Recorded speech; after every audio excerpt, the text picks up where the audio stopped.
ఒక దిక్కు రాష్ట్రంలో కేంద్ర ప్రభుత్వ పథకంలో భాగంగా కేటాయించినటువంటి అమృత్ టెండర్లలో అన్యాయం జరిగిందని, అక్రమం జరిగిందని, రేవంత్ రెడ్డి గారి బావమరిది సూదిని సృజన్ రెడ్డి గారి కంపెనీకి అక్రమంగా కేటాయింపులు జరిగాయని చెప్పి ఢిల్లీలో చక్కర్లు కొడుతూ కేటీఆర్ గారు ప్రధానమంత్రి నరేంద్ర మోడీ గారే అమృత్ టెండర్లను రీకాల్ చేయాలి అని డిమాండ్ చేస్తున్నారు. మరొక దిక్కు రాష్ట్రంలో లగిచెర్లలో ఇదే బీఆర్ఎస్ పార్టీ, కాంగ్రెస్ పార్టీ ఇద్దరు కలిసి అగ్గిరాజేసి అక్కడ ఉన్నటువంటి ప్రజలను, రైతులను రెచ్చగొట్టి అధికారులపైన దాడులు చేపిస్తున్నారు.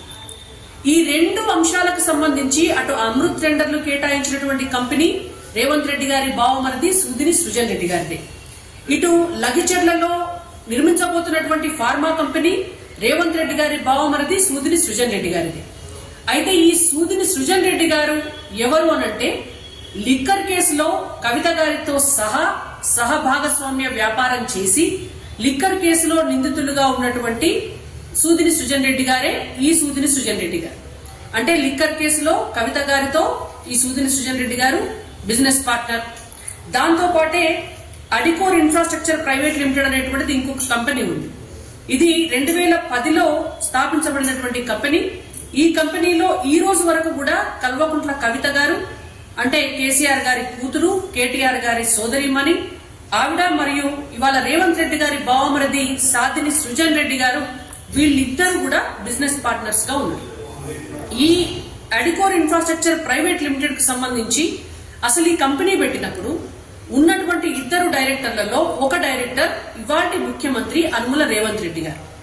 కొన్నాళ్ల తర్వాత అనుముల రేవంత్ రెడ్డి గారు పక్కకు తప్పుకొని వారి ప్లేస్ లో వారి బావమరిది అయినటువంటి ఈ రోజు ఆరోపణలు ఎదుర్కొంటున్నటువంటి సృజన్ రెడ్డి గారి పేరు చేర్చబడింది. ఆ రోజు నుంచి సూదిని సృజన్ రెడ్డి గారు మరియు కల్వకుంట్ల కవిత గారు ఇద్దరు బిజినెస్ పార్ట్నర్స్ గా ఈ కంపెనీలో ఉన్నారు. ఈ ఒక్క కంపెనీయే కాదు, అనేక కంపెనీలలో కూడా రేవంత్ రెడ్డి గారికి బినామీగా కల్వకుంట్ల కవిత నిర్వహిస్తున్నారు. గత బీఆర్ఎస్ పార్టీ ప్రభుత్వం అధికారంలో ఉన్నటువంటి సమయంలో కల్వకుర్తి ఎత్తిపోతల పథకం ప్రాజెక్టు కూడా ఈ సృజన్ రెడ్డి గారి కంపెనీకే కేటాయించబడింది. ఇవాళ కాంగ్రెస్ పార్టీ అధికారంలోకి వచ్చిన తర్వాత ఇవాళ లగిచెర్ల ఫార్మా కంపెనీ అయినా లేదంటే కేటీఆర్ గారే స్వయంగా ఆరోపిస్తున్నటువంటి అమృత్ టెండర్లైనా కూడా ఈ సృజన్ రెడ్డి గారి కంపెనీకే కేటాయించబడింది.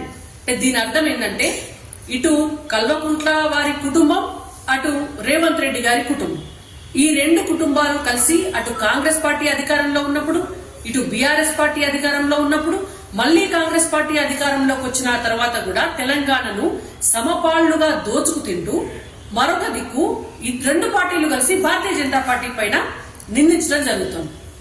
రేవంత్ రెడ్డి గారేమో కేటీఆర్ ను అరెస్టు చేసేటందుకు బీజేపీ ఆపుతుందట. దానికోసమే కేటీఆర్ ఢిల్లీకి పోయిందట. బీజేపీ దేనికి ఆపింది? అయ్యా రేవంత్ రెడ్డి గారు, ఇంటర్ విద్యార్థుల ఆత్మహత్య కేసులో కేటీఆర్ ను అరెస్ట్ చేయొద్దని బీజేపీ ఆపిందా? లేకపోతే డ్రగ్స్ కేసులో కేటీఆర్ ను అరెస్ట్ చేయొద్దని బీజేపీ ఆపిందా? లేకపోతే గ్రూప్ 1 పేపర్ లీకేజ్ కేసులో కేటీఆర్ ను అరెస్ట్ చేయొద్దని బీజేపీ ఆపిందా? లేకపోతే రింగ్ రోడ్డు వ్యవహారంలో చేసినటువంటి అక్రమాల విషయంలో కేటీఆర్ ను అరెస్ట్ చేయొద్దని బీజేపీ ఆపిందా? వారే సమాధానం చెప్పాలి. ఒక దిక్కు కేటీఆర్ గారు కూడా సమాధానం చెప్పాలి. మీ చెల్లెలు భాగస్వామిగా ఉన్నటువంటి అనేక కంపెనీలోనే సృజన్ రెడ్డి గారు కూడా భాగస్వామిగా ఉన్నారు. మీరు కలిసి మీ కుటుంబం వాళ్ళ కుటుంబం ఇద్దరు కలిసి దోచుకుని ఉల్టా చోర్ కొట్వాల్కే డాంటే అన్నట్టు మీరు పోయి భారతీయ జనతా పార్టీయే ఇక్కడ కాంగ్రెస్ పార్టీని రక్షిస్తోంది అని మాట్లాడడం అనేటువంటిది ఇవాళ ప్రజలందరూ కూడా గమనిస్తున్నారు.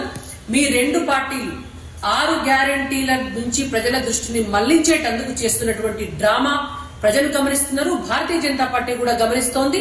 మీరు ప్రజల దృష్టిని మళ్లించడమే కాకుండా ఇవాళ ప్రజల్ని రెచ్చగొట్టి అధికారులపైనకి దాడులకు ఉసిగొల్పి తెలంగాణను రక్తసిక్తం చేస్తాము, రణరంగం చేస్తాము అంటే ఇవాళ భారతీయ జనతా పార్టీ చూస్తూ ఊరుకోదు.